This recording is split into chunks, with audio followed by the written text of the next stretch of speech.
अगर आप भी अपने ज़मीन का जो रसीद है ना ऑनलाइन घर बैठे काटना चाहते हैं, बड़ी आसानी से काट सकते हैं। आपको जो है कर्मचारी का जो ऑफिस होता है, अंचल कार्यालय होता है, उसका चक्कर लगाने की आवश्यकता नहीं है। इस वीडियो में आपको बताएंगे कि किस तरह से अपना जो ज़मीन का रसीद है ना उसको काटना है, क्योंकि अभी जो है नए अपडेट आए हुए हैं जिसके माध्यम से कहीं ना कहीं पेमेंट करने में काफ़ी जो है यहाँ पे पहले से थोड़ा सा टफ प्रक्रिया कर दिया गया है। और काफ़ी सारे लोग ऐसे हैं जो कि ज़मीन का जो रसीद है काट रहे हैं और उनका जो पेमेंट है ना वो फेलियर के चलते जो है यहाँ पे रसीद देखने को नहीं मिल रहा है। तो उनको क्या करना है, किस तरह से उनका जो रसीद है वो निकलेगा, इसकी भी जानकारी हम इस वीडियो में बताएंगे। वीडियो में आगे बढ़ने से पहले आप सभी से रिक्वेस्ट रहेगा कि अभी तक आपने इस वीडियो को लाइक नहीं किया हुआ है तो प्लीज़ वीडियो को लाइक कर दीजिएगा। हो सके तो प्लीज़ सोशल मीडिया पर शेयर कर दीजिएगा। देखिए, बिहार में ज़मीन का जो लगान है उसको पे करके अपने ज़मीन का जो रसीद है वो काटनी है। तो सबसे पहले आपको सर्च करना है बिहार भूमि। आपके सामने biharbhumi.bihar.gov.in का जो ऑफिशियल पोर्टल है देखने को मिलेगा, जो कि राजस्व एवं भूमि सुधार विभाग के द्वारा जारी किया गया पोर्टल है, जिसके माध्यम से कोई भी आपको काम करना होता है ज़मीन से संबंधित तो आप यहीं से करते हैं। ठीक है, तो यहाँ पे आने के बाद आपको एक ऑप्शन देखने को मिलेगा भू लगान। ठीक है, इस पर आपको क्लिक कर देना है। यहाँ पे ऑनलाइन भुगतान करे के बटन पे आपको क्लिक करना है। यहाँ पे देखिए एक ज़रूरी सूचना करके बताया जा रहा है कि जिन्होंने अपना पेमेंट कर दिया हुआ है लेकिन उन्हें रसीद नहीं मिली है तो उनसे अनुरोध है कि दोबारा पेमेंट आप लोग मत करिए। ठीक है, अगर आपकी पेमेंट सफल रही तो जल्द ही रसीद जारी कर दिया जाएगा, जिससे अपने डैशबोर्ड से डाउनलोड कर सकते हैं।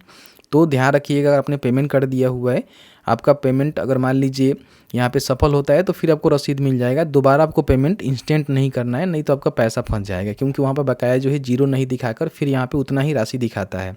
तो आपको दोबारा नहीं करना है। यहाँ पे उस ज़िले का सिलेक्शन करना है जहाँ पे आपका ज़मीन है, फिर उस अंचल का सिलेक्शन करना है जहाँ पे ज़मीन है जिसकी आप रसीद काटना चाहते हैं। फिर यहाँ पे अपना जो भी हल्का होता है और जो भी अपना मौजा होता है ना उसका सिलेक्शन आपको यहाँ पे करनी होती है। अब यहाँ पे ज़मीन की जानकारी आप कैसे खोजना चाहते हैं, जिस ज़मीन का जो है लगान आपको पे करना है, रसीद आपको काटनी है, तो यहाँ पे कई सारे ऑप्शंस आपको देखने को मिलता है। आप चाहें तो रैयत के नाम से खोज सकते हैं, आप चाहें तो अपने प्लॉट खेसरा नंबर से खोज सकते हैं, आप चाहें तो खाता नंबर से खोज सकते हैं, आप चाहें तो जमाबंदी नंबर से खोज सकते हैं, समस्त पंजी के नाम के अनुसार आप खोज सकते हैं, या फिर आप चाहें तो कंप्यूटराइज जमाबंदी नंबर आपके पास है तो उससे भी खोज सकते हैं। तो आपके पास जो है कई सारे ऑप्शंस है, जो भी आपके पास इन्फॉर्मेशन है उसको आपको टिक करनी होती है। और वहाँ पे अपना जो भी, जैसे कि मान लीजिए हमने खाता नंबर का सिलेक्शन किया तो यहाँ पे खाता नंबर को डालेंगे, सुरक्षा कोड को डालेंगे और खोजे के बटन पे क्लिक करेंगे। जैसे ही खोजे के बटन पे क्लिक करेंगे तो यहाँ पे देखेंगे रैयत का जो है नाम आपको देखने को मिलेगा, उनके सामने खाता नंबर और जमाबंदी नंबर आपको देखने को मिलेगा। ठीक है, तो एक बार जो है यहाँ पे पेज भी दिया गया होता है, आगे पीछे करके जो है पेज वाइज भी देख सकते हैं। जिस भी रैयत का आपको काटना है ना उसका नाम आपको वेरीफाई कर लेना है कि वही नाम है कि नहीं है, क्योंकि एक खाता में जो है कई सारे यहाँ पे रैयत हो सकते हैं। तो नाम को वेरीफाई करने के बाद उसके सामने आपको देखने को मिलेगा यहाँ पे देखे का एक बटन, इस पर क्या करना है कि आपको क्लिक कर देना है। तो जैसे ही क्लिक करेंगे तो आपके सामने जो है जो भी रैयत है ना उनका पूरी इन्फॉर्मेशन देखने को मिलेगा, जिसको मैंने ऊपर कर दिया हुआ है। आप एक बार उसको देख लीजिएगा, वेरीफाई कर लीजिएगा। अंतिम आपने जो भी भुगतान किया होगा उसकी यहाँ पे जानकारी आपको देखने को मिलेगा। जैसे मान लीजिए आपने रसीद काटने के लिए पेमेंट किया है तो यहाँ पे पेमेंट का जो स्थिति है ना क्लिक करके चेक कर सकते हैं। तो देखिए मैंने जो है 30 रुपये का पेमेंट यहाँ पे किया था, जो कि यहाँ पे फेल हो चुका है। तो फेल होने के कंडीशन में आपको जो है रसीद कभी भी नहीं मिलेगा। अगर आपका यहाँ पे सक्सेस हुआ होता तो आप यहाँ से अपना जो रसीद है वो डाउनलोड कर सकते थे। ठीक है, तो आपने देखा कि मैंने यहाँ पे जो पेमेंट किया हुआ है वो फेल है, तो फिर हमें दोबारा यहाँ पे देखने को मिलेगा कि 30 रुपये हमें बकाया है, जो कि हमें लगान पे करना है और अपना जो रसीद है उसको काटनी है। अगर आपके कंडीशन में यहाँ पे 0 देखने को मिल रहा है तो समझिए कि आपका जो पेमेंट है वो क्लियर है और यहाँ से अपना जो भी रसीद है ना उसको आप यहाँ पे निकाल सकते हैं। ठीक है, तो मेरे कंडीशन में देखेंगे तो वित्तीय वर्ष 25-26 के लिए हम ये काट रहे हैं और यहाँ पे हमारा जो है 30 रुपये का लगान यहाँ पे हमें पे करना है। तो आप जो भी लगान पे करने जा रहे हैं ना उनके मार्फत आपको करना है। अगर रैयत जीवित है तो उनका नाम यहाँ पे लिख सकते हैं रिमीटर में, अगर नहीं है तो उनके घर में जो भी उत्तराधिकारी है जिनके नाम से इस रसीद को आप काटना चाहते हैं उनका नाम, मोबाइल नंबर, एडेस 1 और एडेस 2, मतलब कि एडेस 1 में वही अपना पूरा इन्फॉर्मेशन लिखेंगे, कुछ रह जाता है तो फिर एडेस 2 में आप यहाँ पर टाइप कर देंगे। उसके बाद उनका पिन कोड और एक ईमेल आईडी भी आपको देना पड़ेगा।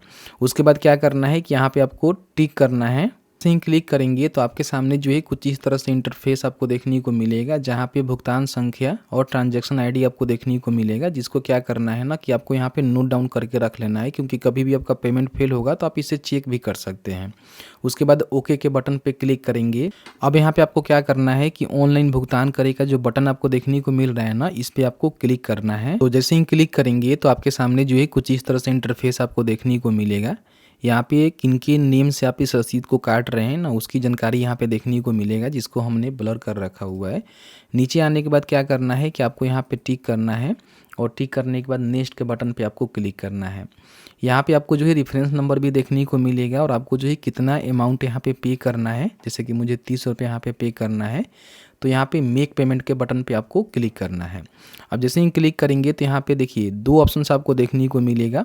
एक आपको ऑनलाइन यहाँ पे देखने को मिलेगा, जो कि अभी आप यहाँ पे कर सकते हैं, और एक जो है बैंक काउंटर के माध्यम से आप चाहें तो पे कर सकते हैं। तो आपको जो है ऑनलाइन का ही सिलेक्शन करना है। यहाँ पे देखिए पेमेंट मेथड में जो है आपको net banking, debit card, credit card आपको देखने को मिलेगा, ठीक है। तो जिससे भी आप पेमेंट करना चाहते हैं ना, उसका सिलेक्शन आपको करना होता है, ठीक है। अब यहाँ पे बैंक को आपको सिलेक्ट करना होता है कि नेट बैंकिंग में आप कौन से बैंक से अपना जो पेमेंट है वो करना चाहते हैं। जैसे कि Indian bank, axis bank, ICICI bank, state bank, Canara bank, Punjab national bank. तो इसमें से किसी एक बैंक का सिलेक्शन करके अपना जो पेमेंट है वो कर सकते हैं। अगर आपको यूपीआई वगैरह से करना है तो इंडियन बैंक का ही सिलेक्शन कर सकते हैं, और रिमार्क में आप चाहें तो लिख सकते हैं, पेमेंट रिगार्डिंग कुछ लिखना चाहते हैं, नहीं तो छोड़ देंगे, ठीक है।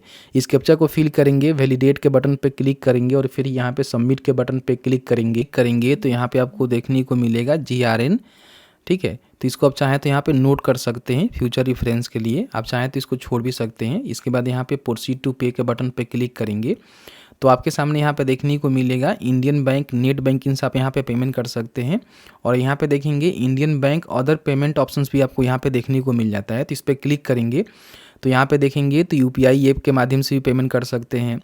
यहाँ पे यूपीआई QR कोड से भी पेमेंट कर सकते हैं, क्रेडिट कार्ड, डेबिट कार्ड से भी, नेट बैंकिंग से भी पेमेंट कर सकते हैं, जिसमें ऑल बैंक यहाँ पे सपोर्ट करता है। तो इसीलिए मैंने कहा कि अगर आपको इंडियन बैंक का सिलेक्शन करना है तो उसमें कई सारे जो आपको ऑप्शंस यहाँ पे देखने को मिल जाता है। आप चाहें तो स्टेट बैंक का भी सिलेक्शन कर सकते हैं, लेकिन उसमें यूपीआई का आपको पेमेंट देखने को नहीं मिलता है।